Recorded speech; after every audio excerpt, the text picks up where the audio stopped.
Welcome friends to our YouTube channel. I'm Chetan Jain. Today we are discussing about the concept of standardization. कि अभी ये standardisation जो concept है pharmaceutical analysis में बहुत important है। अभी इंपॉर्टेंट मतलब कैसे कि अभी फॉर एग्जांपल अभी कोई भी अगर सोल्यूशन आप अगर प्रिपेयर कर रहे हो तो अगर प्योर स्टैंडर्ड का नहीं रहेगा, it is if it is not having a high purity, तो उसके जो रिज़ल्ट आने वाले हैं वो रिज़ल्ट अपने को नहीं मिल सकते। तो इसके लिए क्या करना पड़ता है अपने को कि कोई भी सॉल्यूशन है वो उतने ही नॉर्मेलिटी का है या मोलरिटी का है वो हमें चेक करना पड़ता है। तो उसके लिए हमें क्या करना पड़ता है, we have to do the standardisation. Okay, जैसे हमने लास्ट वीडियो में डिस्कस किया था कि व्हाट इज़ नॉर्मेलिटी, मोलरिटी। अगर हमने 0.1 नॉर्मल NaOH का सोल्यूशन बना है, 0.1 नॉर्मल HCl का सोल्यूशन बना है, लेकिन वो 0.1 नॉर्मल NaOH का ही सोल्यूशन है या नहीं, वो सब चेक करने के लिए हमें क्या करना पड़ता है, स्टैंडर्डाइजेशन का कंसेप्ट सीखना पड़ता है। अभी स्टैंडर्डाइजेशन के लिए अभी दो स्टैंडर्डाइजेशन होते हैं, दो टाइप के होते हैं, एक जैसे प्राइमरी स्टैंडर्ड और सेकेंडरी स्टैंडर्ड।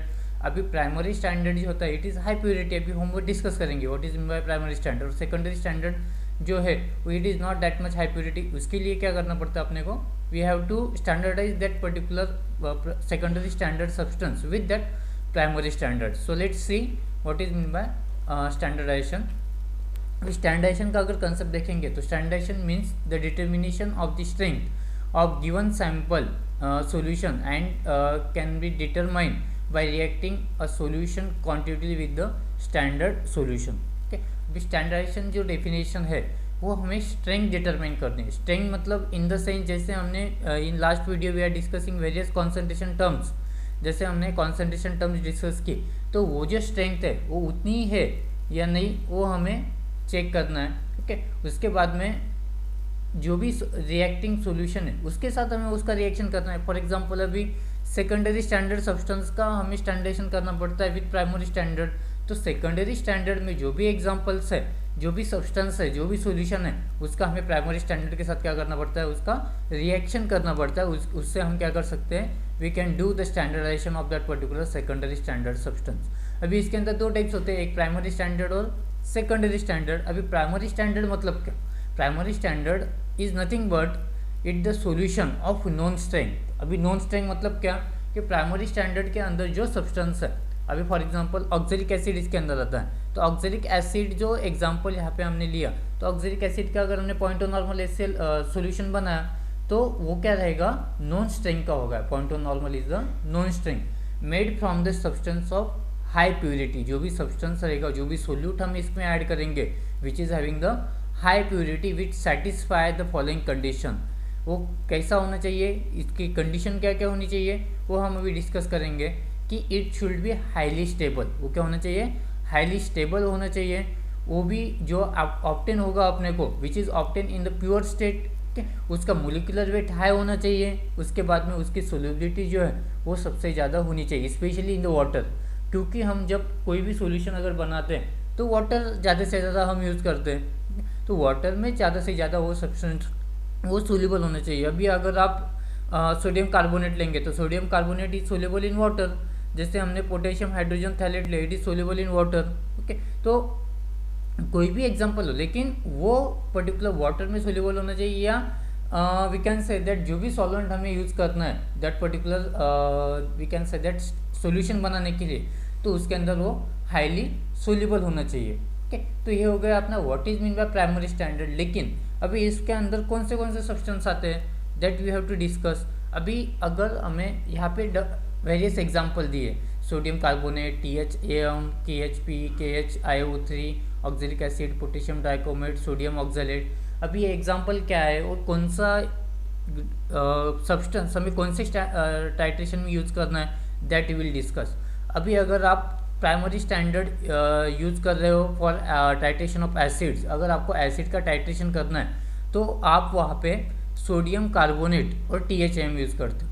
सोडियम कार्बोनेट और THAM मतलब trees hydroxy Mithil amino methane. I am repeating, trees hydroxy Mithil amino methane is the substance. उसका जो फार्मूला है, molecular formula, that is CH2OH3CnH2। that is the molecular formula of this THAM। Sodium carbonate का molecular formula NO2CO3। ये जो substance है ये हमें कहाँ यूज़ करना है, we have to use that substance, standard substance for titration of acid. अभी जो नेक्स्ट एग्जांपल है that is KHP which is potassium hydrogen phthalate and KHIO32 that is potassium hydrogen iodate. अभी जो ये जो दो सब्सटेंस है that we have to use as a primary standard for titration of bases. Okay, oxalic acid भी इसके अंदर use करते हैं for primary standard as a titration of basis. उसके बाद में जो नेक्स्ट एग्जांपल है दैट इज पोटेशियम डाइक्रोमेट और सोडियम ऑक्सैलेट। पोटेशियम डाइक्रोमेट और सोडियम ऑक्सैलेट वो हम यूज़ करते हैं for the redox titration. Redox titration मतलब जो एसिड ऑक्सीडेशन रिडक्शन टाइट्रेशन होता है उसके अंदर हम प्राइमरी स्टैंडर्ड और एज अ पोटेशियम डाइक्रोमेट और सोडियम ऑक्सैलेट यूज करते हैं। So these are the different examples from this primary standards. और हम कौन सा सब्सटेंस कहाँ पे यूज करना है। अभी जो नेक्स्ट है that is secondary standard.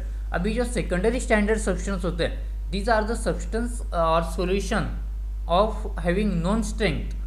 Non strength हो सकते हैं, मे बी अननोन स्ट्रेंथ भी हो सकते हैं, लेकिन जो है वो सेकेंडरी स्टैंडर्ड सब्सटेंस हमें प्राइमरी स्टैंडर्ड के साथ पहले स्टैंडर्डाइज करना पड़ता है कि जो भी सेकेंडरी स्टैंडर्ड सब्सटेंस लेते हैं वो हमें प्राइमरी स्टैंडर्ड सब्सटेंस के साथ क्या करना पड़ता है, उसका स्टैंडर्डाइजेशन करना पड़ता है। और उसके बाद में हम वो जो है उसका एक्चुअल नॉर्मेलिटी, एक्चुअल मोलरिटी जो फाइंड आउट करके हम वो सब्सटेंस यूज कर सकते हैं। ये हमें क्यों ज़रूरत पड़ती है, बिकॉज जो हमें प्राइमरी स्टैंडर्ड में देखे कि प्राइमरी स्टैंडर्ड के सब्सटेंस हाई प्योरिटी के होते हैं, हाई स्टेबिलिटी के होते हैं, वैसे सेकेंडरी स्टैंडर्डाइज सब्सटेंस नहीं होते, उसकी नॉर्मेलिटी चेंज हो सकती है। अगर हमने पॉइंट ऑफ नॉर्मल HCl का सोल्यूशन बना लेकिन वो पॉइंट ऑफ नॉर्मल का हो सकता है या नहीं कि वो हम बता नहीं सकते, वो हमें स्टैंडर्डाइज करने के बाद में हमें एग्जैक्ट बता सकते हैं। क्यों, because this is not that much highly pure. तो इसके अंदर एग्जांपल कौन से आते हैं, तो इधर point of normal molar NaOH, point of normal NaOH, point of molar sulphuric acid, these are the different substances we can take as a secondary standard substance. Okay, अभी हमें अगर point of normal sodium hydroxide का अगर ये करना है, क्या बोलते हैं, उसको स्टैंडर्डाइजेशन करना है, तो हम उसके लिए जो सॉल्वेंट यूज़ करते हैं, okay, that is your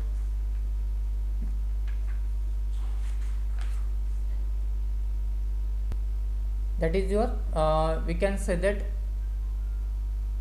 potassium hydrogen phthalate. Okay, potassium hydrogen phthalate use करके हम सोडियम हाइड्रोक्साइड जो वो टाइट्रेशन कर सकते हैं। ओके, उसके बाद में अगर हमें सल्फ्यूरिक एसिड का अगर स्टैंडर्डाइजेशन करना है तो उसके लिए हम सोडियम कार्बोनेट यूज़ करते हैं। Okay, so this are the different substance. अगर हाइड्रोक्लोरिक एसिड HCl का अगर स्टैंडर्डाइजेशन करना है तो हम सोडियम कार्बोनेट यूज़ कर सकते हैं। Okay, so this are the different substance. जैसे हमने प्राइमरी स्टैंडर्ड में देखे कि एसिड के लिए कौन सा यूज़ करना है, बेस के लिए कौन सा यूज़ करना है, रेडॉक्स के लिए कौन सा यूज़ करना है। So this are the different substances which we are use as a primary standard and secondary standard। okay, thank you friends for watching this video। okay, hope so you like this video and you can understand the basic concept about standardization, primary standard and secondary standard। okay, thank you friends, please like, share and subscribe this channel for more important videos।